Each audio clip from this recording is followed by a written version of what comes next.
என் சகோதரனே, என் சகோதரியே, அல்லாஹ் இந்த உலக வாழ்வில் என்னையும் உங்களையும் மட்டுமல்ல, அல்லாஹ் படைத்த எல்லோர்களையும் அல்லாஹ் சோதிப்பான். வலனபுலுவன்னக்கும், படைப்புகளை படைக்கும் போதே அவன் சொன்ன செய்தி அது. நிச்சயமாக நான் சோதிப்பேன். செல்வத்தை எடுத்து சோதிப்பேன், உயிர்களை பறித்து சோதிப்பேன், உடைமைகளை எடுத்து சோதிப்பேன், இப்படி பசியை கொடுத்து சோதிப்பேன், இப்படி எல்லா வழிகளிலும் நான் சோதிப்பேன். ஆனால் பொறுமையாளர்களுக்கு சொல்லுங்கள் ஒரு செய்தி என்று அல்லாஹ் சொல்லவில்லை.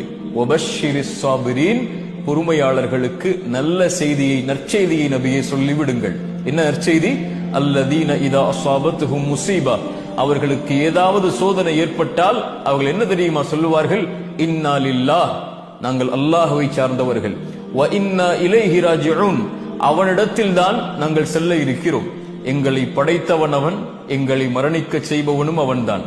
அவனுடைய நாட்டத்தை மீறி எங்களுடைய வாழ்வில் எதுவும் நடக்காது.